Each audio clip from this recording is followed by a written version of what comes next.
ప్రభువైన యేసుక్రీస్తు నామములో ఈ కార్యక్రమాలు వీక్షిస్తున్న ప్రతి కుటుంబాలకును హృదయపూర్వకమైన వందనాలు తెలియచేస్తున్నాం. దేవుని కృపా వాత్సల్యతను బట్టి ఈ పూట పరిశుద్ధ గ్రంథములో వాక్యములను మనము ధ్యానించుకుందాం. మనందరికీ మరి ఈ సంతోషకరమైనటువంటి సమయాలు ఇవి. ఎందుకనంటే యేసు ప్రభువారు ఈ లోకమునకు ఆయన సశరీరుడిగా ఆయన వచ్చి ఇంచుమించుగా 2023 సంవత్సరములు ఆయన గతించిపోయినటువంటి సంవత్సరాలు. ఆయన ఈ లోకమునకు వచ్చారు. ఆయన లోకమునకు వచ్చిన ప్రభువు ప్రజలకు ఏమి తీసుకొచ్చారు, ప్రజలను ఏం చేయమని చెప్తున్నారు, ఆయన చెప్పినటువంటి నియమములు నిబంధనలు ఏమై ఉన్నాయో మనం తెలుసుకోవాలి. ఈ వాక్యములో మూలవాక్యాన్ని మనం ఈ పూట చదువుదాం. మత్తయి సువార్త 1వ అధ్యాయము 16వ వచనాన్ని చదువుతున్నాం. యాకోబు మరియా భర్త అయిన యేషేబును కనెను. ఆమె యొద్ద క్రీస్తు అనబడిన యేసు పుట్టెను. ఈ వాక్యములో యేసు పుట్టెను, యేసు పుట్టెను. యేసు ప్రభువారు ఈ లోకములో పుట్టెను. ఆయన ఎవరి నిమిత్తము ఎందుకు పుట్టారు? మూలముగా మనం గమనించినట్లయితే కన్యక గర్భాన కన్యకను ఆమె గర్భాన్ని ఎంచుకొని యేసు ప్రభువారు పరిశుద్ధాత్మ ద్వారా గర్భమును దాల్చి యేసుక్రీస్తు పుట్టెను. యేషేబుకి మరియమ్మకి ప్రదానము చేయబడినారు కానీ వివాహము జరగలేదు. ఈ సమయములో యేసు ప్రభువారు పుట్టెను, యేసు పుట్టెను. మనము గమనించినట్లయితే అదే 1వ అధ్యాయంలో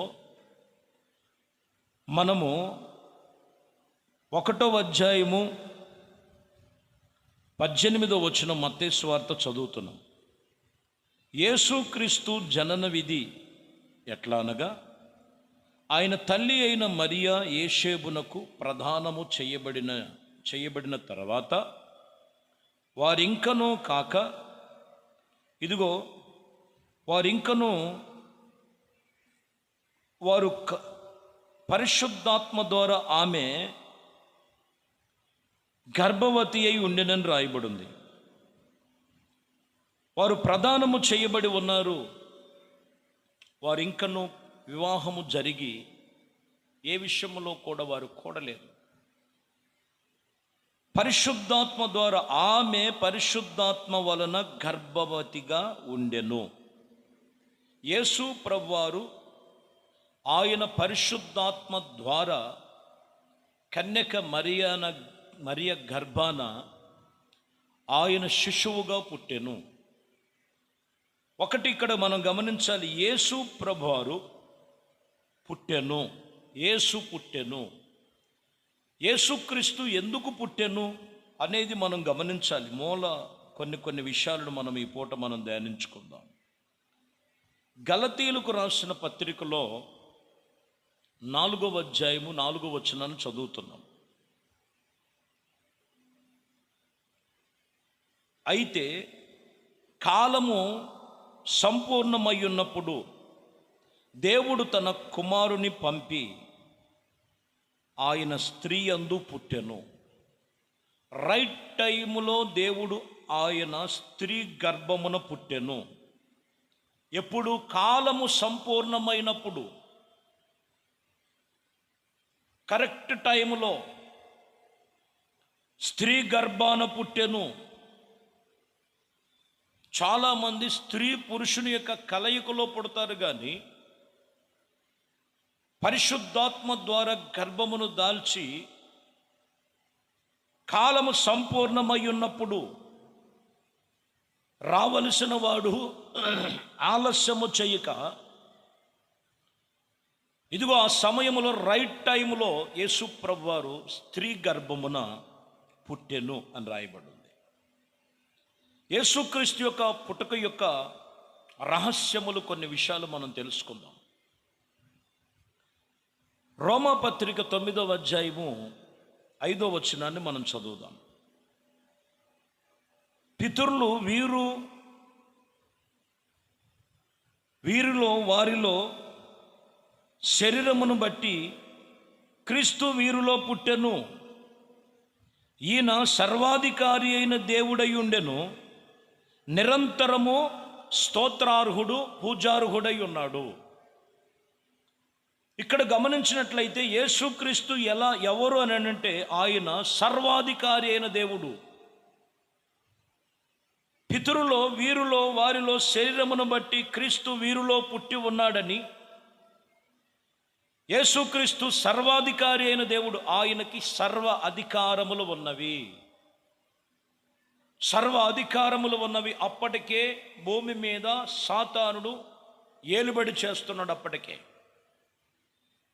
చీకటి కలిగినటువంటి మనుషులుగా మారిపోయారు. అంధకారపు చీకటి బంధకాలలో మగ్గిపోతున్న వారిని ఆశ్చర్యకరమైన వెలుగుతోనికి నడిపించటానికి ఆయన ఎందుకు పుట్టారనంటే, ఇక్కడ మనం గమనించాలి, ఆయనలో సర్వాధికార్యములు ఉన్నవి. ఒక మనిషిని పాపములో నుండి, వ్యసనములో నుండి, బలహీనతలో నుంచి విడిపించి సజీవుడైన యేసుక్రీస్తుతో వారిని నిలుపుటకు ఆయన వారిలో వీరిలో సర్వాధికారి అయినటువంటి దేవుడు క్రీస్తు వీరిలో నుండి పుట్టిన ఈ వాక్యము సెలవిస్తూ, దేవుడు వాగ్దానమును వారిలో నెరవేర్చుటకు కృప చూపించగలిగిన వాడు. అపోస్తుల కార్యములలో కూడా మనం చూస్తే 13వ అధ్యాయము 23వ వచనం చదువుతున్నాం. అతని సంతానము నుండి దేవుడు తన వాగ్దానము చొప్పున ఇశ్రాయేలు కొరకు రక్షకుడుగా యేసు పుట్టించెను అని రాయబడింది. యేసును ఎందుకు పుట్టారు అనేది, ఎందుకు వచ్చారు, ఆయన ఎందుకు పుట్టి ఉన్నారనంటే, ఇశ్రాయేలు కొరకు, రక్షణ కొరకు దేవుడు ఆయన పుట్టెను. తన ప్రజలను రక్షించటానికి ఆయన పుట్టెను. లోకములో ఎక్కడ కూడా ఏ విషయములో కూడా చెప్పుకునటానికి వినటానికి ఎన్నో ఉండొచ్చు, కానీ రక్షణ అనేది లేదు. మనిషికి రక్షణ కావాలి. ఆ రక్షణ కలుగు చేయటానికి ఇశ్రాయేలు యొక్క వాగ్దానమున చొప్పున యేసుక్రీస్తు రక్షకుడుగా ఆయన పుట్టెను. నిన్ను, నీ కుటుంబాన్ని రక్షించటానికి ఆయన రక్షకుడుగా పుట్టాడు. చాలామంది గమనించాలి, యేసు పుట్టెను ఇక చింత లేదని చెప్పి పాటలు పాడుతూ కీర్తనలతో సరిపెట్టేది కాదండి. నీ జీవితంలో రక్షణ ఉన్నదా? నీ కుటుంబానికి రక్షణ ఉన్నదా? ఎన్నో రోజుల నుంచి ఎన్నో క్రిస్మస్లు చూసుకుంటూ వస్తున్నారు. ఒకటి గుర్తుంచుకోవాలి, ప్రభు సన్నిధి మనము జాగ్రత్తగా, జాగరూకులుగా మనం నడుచుకోవలసినటువంటి సమయం ఈ సమయం. యేసయ్య మన కొరకు రక్షకుడుగా పుట్టి ఉన్నాడన్న సంగతి ఇక్కడ మనం గమనించాలి. ఇదే మాట మనము లూకాసు వార్త 2:11 మనం చూస్తాం. దావీదు పట్టణమందు నేడు రక్షకుడు మీ కొరకు పుట్టి ఉన్నాడు. అర్థమవుతుందా? ఆయన ఎందుకు పుట్టారంటే రక్షకుడుగా, ప్రతి మానవాళిని రక్షించడానికి ఆయన పుట్టెను. ఈయనే ప్రభు అయిన యేసుక్రీస్తు. ఆయన వలనే మనకు రక్షణ కలుగుద్ది, ఆయన వలనే నీకు విమోచన కలుగుద్ది. యేసుక్రీస్తు, యేసు పుట్టెను. ఈరోజు అంశం అదే. యేసు దేనికి పుట్టెను? ఇదిగో రక్షణ కలుగు చేయటానికి పుట్టెను. ఆయన రక్షకుడై ఉన్నాడు. యోహాను సువార్తలో కూడా 42 వచనాలు మనం చదివితే, మా మట్టుకు మేము వినియున్న నిజముగా లోకరక్షకుడని తెలుసుకొని నమ్ముచున్నామనిరి. చూసారా, మెస్సయ్యను కనుగొని వారు చెబుతున్న మాట అది. నిజముగా మేము నమ్ముచున్నాం, ఈయన లోకరక్షకుడే. నిజముగా నమ్ముతున్నాం, ఈయన మనుషులను రక్షించగలిగినటువంటి రక్షకుడై ఉన్నారని నమ్ముచున్నాం. దేవుని వాక్యమును బట్టి ప్రియమైన దేవుని బిడ్డలారా, మీరు గమనించాలి. ఈరోజు లేఖనాలు సెలవిస్తున్నటువంటి ఈ మాటలను మనము చాలా జాగ్రత్తగా గమనించాలి. యేసుక్రీస్తు ఆయన ఎందుకు పుట్టి ఉన్నారనేది మనం చూస్తే, వాక్యం ఇక్కడ సెలవిస్తున్న మాట, మొదటిగా నిన్ను చీకటిలో నుండి వెలుగులోనికి నడిపించటానికి, రెండోది ఇదిగో నిన్ను రక్షించటానికి ఆయన పుట్టాను. నీవు నీ కుటుంబము రక్షణ కలిగి, విడుదల కలిగి, ప్రతి దోష పాపముల నుంచి విడిపించబడి క్రీస్తులో నువ్వు నిలిచినటువంటి అనుభవం కలిగి ఉండాలి. వాక్యం చెప్తున్న మాట, ప్రతి ఒక్కరం కూడా కలిసి మరి ఈ మాటలను బట్టి ప్రార్థన చేద్దాం. పరిశుద్ధుడా, ప్రేమ కలిగిన తండ్రి, ఈ వాక్యమును విని ఈ శుభవేళ ఇదిగో నేను నా ప్రభ యేసు పుట్టెను, యేసుక్రీస్తు ఎందుకు పుట్టెను, ఇదిగో గమనించి ఈరోజు యేసుక్రీస్తు పుట్టకను గురించి, క్రిస్మస్ క్రీస్తుని ఆరాధించుచున్న వారి జీవితాలు ఇంకా ఎందరో రక్షించబడలేదో, ఎందరో పాపములో కోరిపోయారో, ఎందరో ఇంకా వ్యసన బలహీనతల్లో ఉన్నారో, వాటిలో నుంచి మీరు లేవనెత్తి వెలుగులోనికి, రక్షణలోనికి, శాంతి సమాధానాల మధ్యలో క్రీస్తు ఈ లోకములో పుట్టి ఉన్నారనే సత్యము తెలుసుకుని ప్రతి జీవితం రక్షించబడేటువంటి కృప చూపించమని నజరేయుడైన యేసుక్రీస్తు నామములో ప్రార్థించి వేడుకొనుచున్నాము తండ్రి. ఆమేన్. ప్రభు మిమ్మల్ని దీవించి ఆశీర్వదించునుగా.